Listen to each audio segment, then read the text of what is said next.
So in Western Europe, in Ireland, what is now Ireland, and the British Isles, and Brittany in France, these places where we see stone circle building culture, uh, about 1,000 years after the stone circles had been built, we see this rise of a religious practice or spiritual practice called Druidism, and it continued right the way through until about the 6th century when Christianity came, and then it went completely underground because Christianity had a monopolist agenda, and so it went underground, but it influenced the culture in these lands to a great extent. And then, with the Enlightenment, as the grip of Christianity started to be loosened and people became more open, in the 17th, 18th, 19th centuries, through that period, people started to become interested in again in Druidry in their pre-Christian ancestry.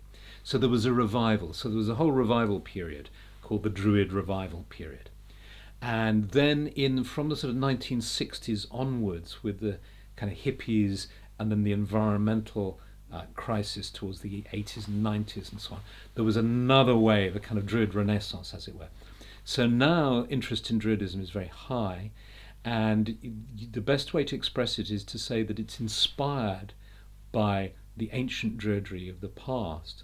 But in a way, it's a very modern movement. It's got a kind of recorded, written history of about 300 years, but with roots stretching back into the past from the old stories, the old customs, the old places.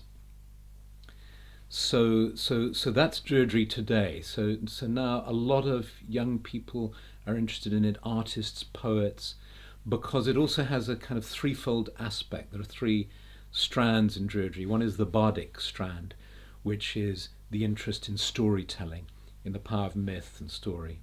And then the ovate strand is the interest in healing and in the natural world, in the power of the moon and the sun and the stars and the trees and so on. And then the Druidry proper, as it were, is the strand that is involved in the kind of the philosophy and the practice and the ceremonies and so on.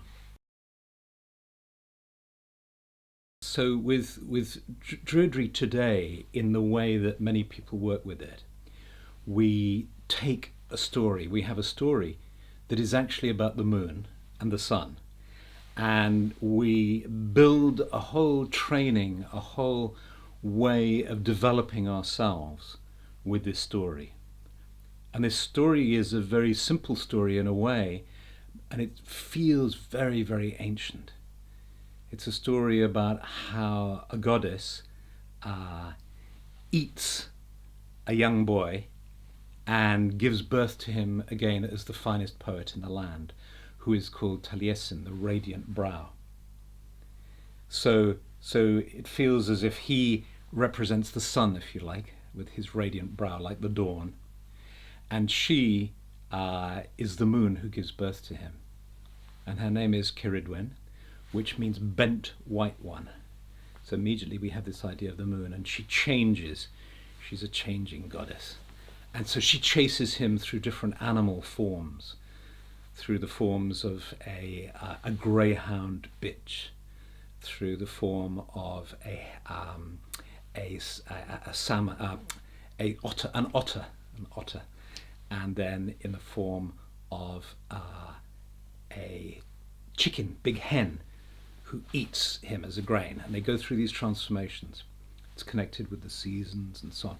So it's a story of a rite of passage, if you like, from childhood to adulthood, because the boy becomes an adult by the end of the story.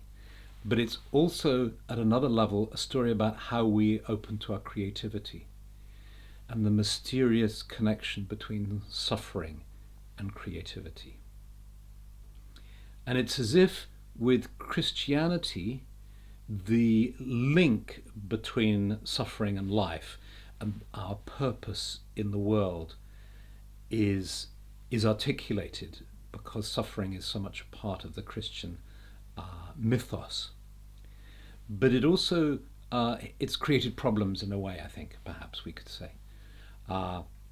but there's definitely this link, and with this story, it deals with it in a different way. But it's also a story about death and rebirth, if you like, of resurrection, because this child is born again.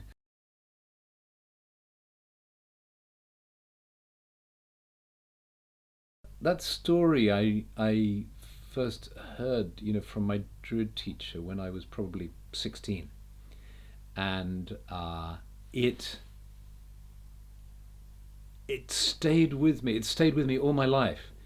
It's almost like it makes me feel that maybe all you need is one story to kind of fire your imagination or to inspire you, and it's fed me for the following 50 years. It's called the Story of Taliesin, and it's the story is about how a young boy with an old blind man called Morda is in the forest, and they meet a goddess. In some stories, it's an old witch, but it's the goddess Caridwen, uh, and she commands them to chop wood and store it, and look after a cauldron. And of course, a cauldron is another wonderful feminine and lunar symbol as well. And she invites them or orders them to take care of this cauldron, because she is making a brew called Arwen, which in the Welsh it means the blessings of the gods, or inspiration. And Arwen was the great thing that the bards, the poets, sought, which was that drop of inspiration. When you are being creative, sometimes it can feel like a kind of elixir. It's a flow. It's when your ego drops away and you get some flow of energy comes through, and you're painting or making the meal or making the love, or writing the book, or whatever it is. It's when it flows through. And this was referred to as Arwen. And she has found the recipe from the Druid alchemists in the mountains in Wales. And so she but it has to be cooked for a year and a day, and because she's a goddess, she doesn't have the time for such trivial tasks, menial tasks. And so she sets these two at work and so on, and it cooks, and then it's a long story. But basically that's the beginning of the story. That's how it starts, is in the preparation of the brew. And so what we do as Druids is we go into this story, and we live through parts of it, and we identify with the characters, and we have the characters dialogue with each other within our imaginations and within our minds and so on.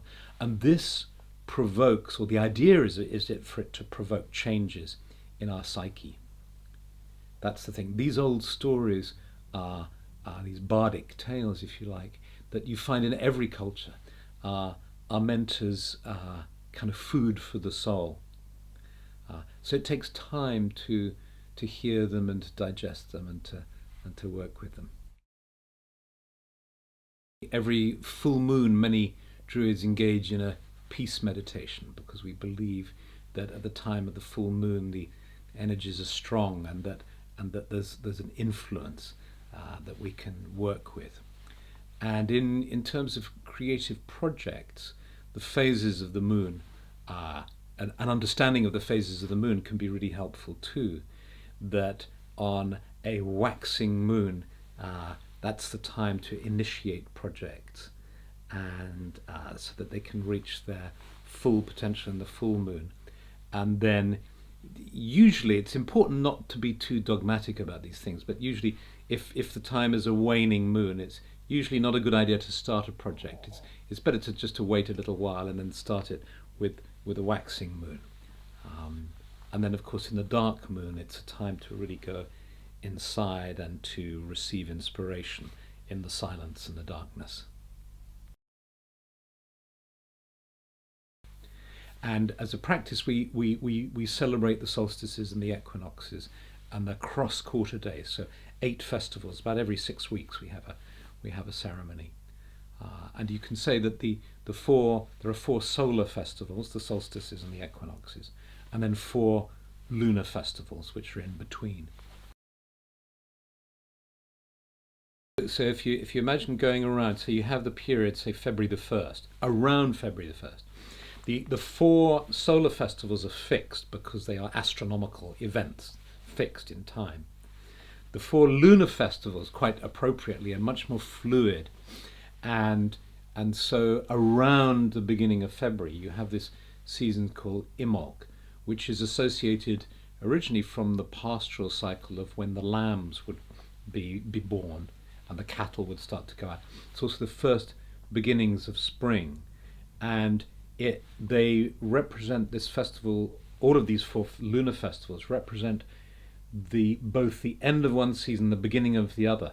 So that, again, very appropriately for the moon, they are these two things. On the one hand, February the 1st, it marks the last winter festival, but it's also the first festival of spring, because although February feels very cold and wintry, actually you start to see the snowdrops coming up, and you can feel kind of spring coming up. And then you move around to Beltane, which is around the beginning of May, and so that's the Imbolc, the 1st of February, is associated with the waxing moon, the first crescent.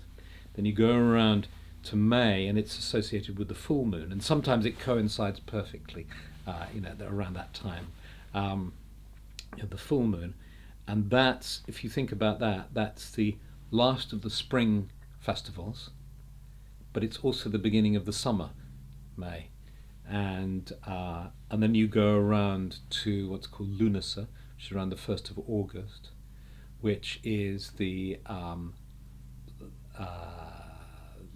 last of the summer festivals, and just the first hint, the harvest. They're starting to cut the corn, so you're getting this glimmer of the autumn coming, and it's associated with the waning moon, so the cutting down of stuff. And then you go around to Samhain, which is around the 1st of November, which is associated with the dark moon, which is the time of death, of entry into the other world, of the ancestors. It's also the last of the autumn, if you think about it, and it's the beginning of the winter. So in Druidism, every season has 3 ceremonies.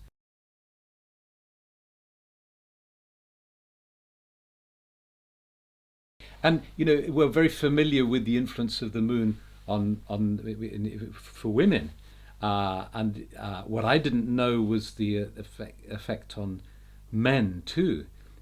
I found a little detail which I quoted in a book of mine about male periods, about the testosterone cycle in men, which people don't really speak much about.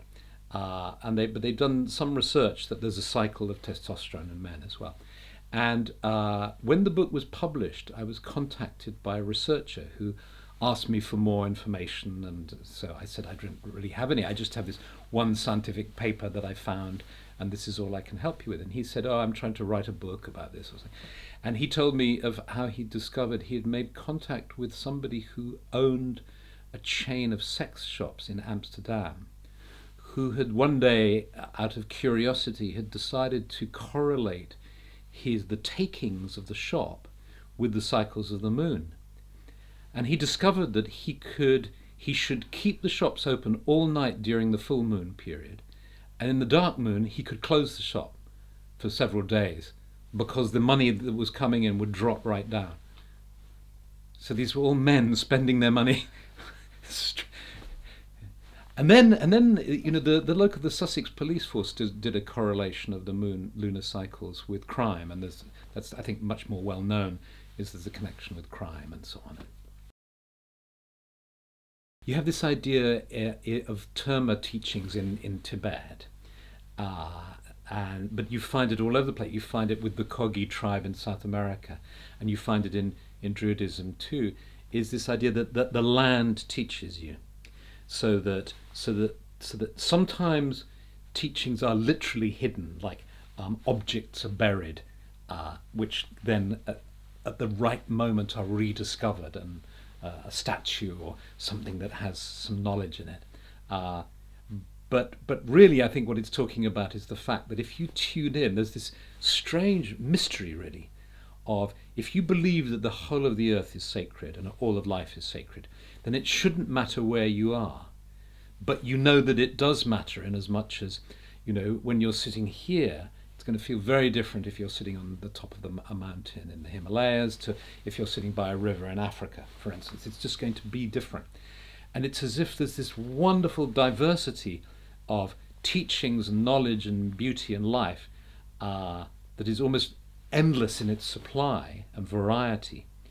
And you can be inspired by it and be nourished by it by simply allowing yourself to be open to this. And that's part of spiritual training, I think, is how can I be open to, how can I kind of refine or develop my consciousness so that the everyday chatter of my mind disappears when I want it to, and I can sit by this river in Africa, and instead of worrying about whether my computer's safe back in my hotel room, or whether I've miscalculated the time of my flight from the airport, instead I can just open completely to being by this river, and all the stories of the people who've lived by this river for thousands of years, and all the energy of the stars and the moon that have gone into these rocks that I'm sitting on, and all the life of the fish and the beings and the water spirits that are flying past me, how they can somehow all